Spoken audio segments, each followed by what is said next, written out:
I call upon Vice Principal Professor Leslie Yellowlees to present a candidate for an honorary degree.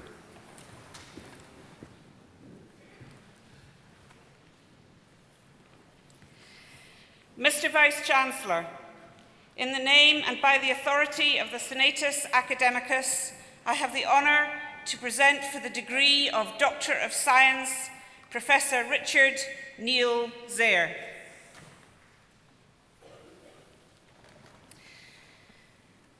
As you already know, this year marks the 50th anniversary of the first award of a degree in chemical physics from the University of Edinburgh.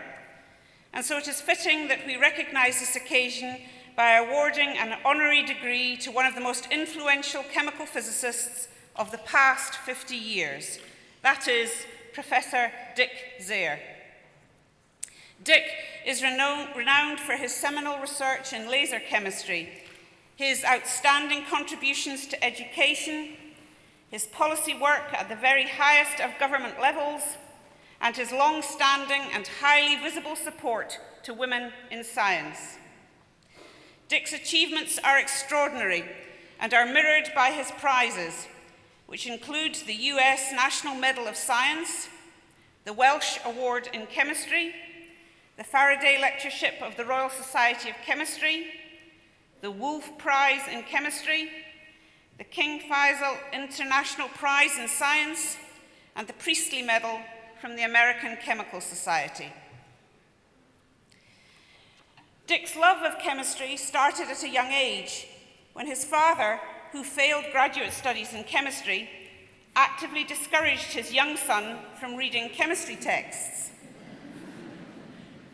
And so Dick, like most of us presented with a forbidden activity, took to subterfuge and read said texts under his bed covers by torchlight.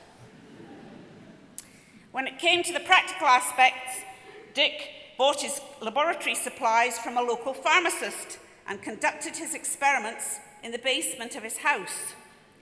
All went well until he discovered the joys of burning magnesium.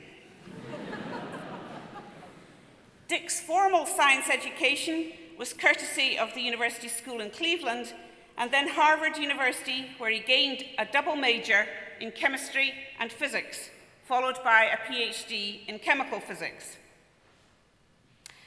After university appointments across America, Dick found his scientific home at Stanford, where he has remained and where he is currently the Marguerite Blake Wilbur Professor in Natural Science.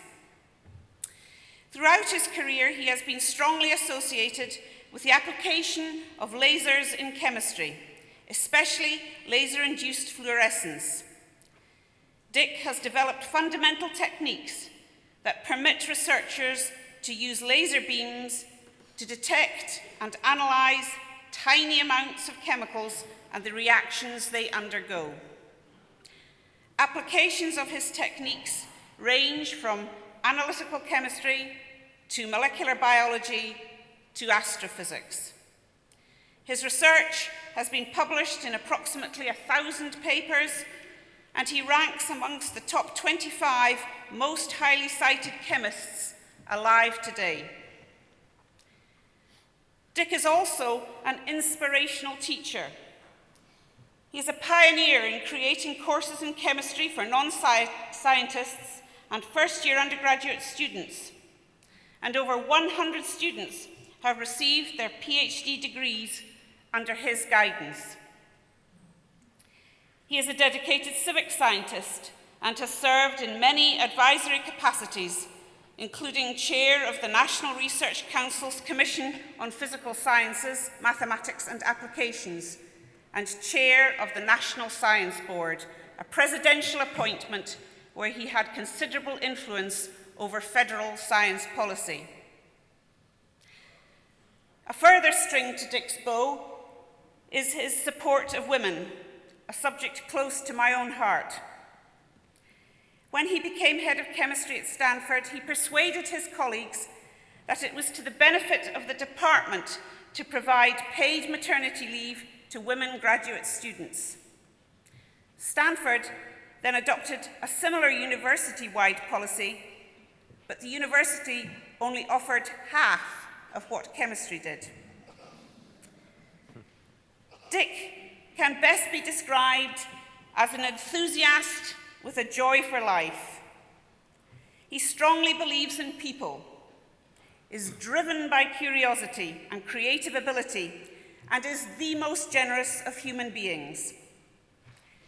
Tales about Dick are numerous and legendary, my favourite being the story of him riding down a lecture theatre on his motorbike. I don't know if it's true or not, but I want to believe it. Mr. Vice-Chancellor, in recognition of his pioneering work in the field of chemical physics, I now invite you to confer on Professor Dick Zare the degree of Doctor of Science. By the authority vested in me, I admit you to the degree.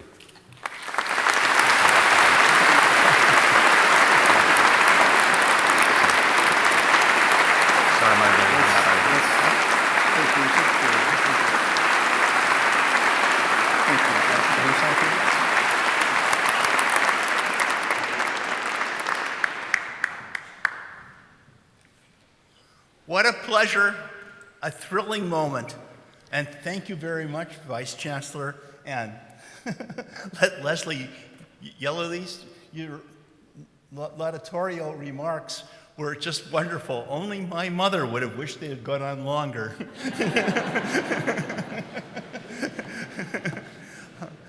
I think that on these occasions, it's incumbent upon people who, in such positions, who get honorary degrees, to offer unsolicited advice to the graduates. Okay? And I should not want to disappoint you, but I've been told to be brief. So I'm only going to offer you 2 words of advice. What 2 words? Don't go. What I mean by that is stay in touch with the friends you've made here and with the University of Edinburgh. And in doing so, I believe this will bring you a lifetime of pleasure. Thank you all again.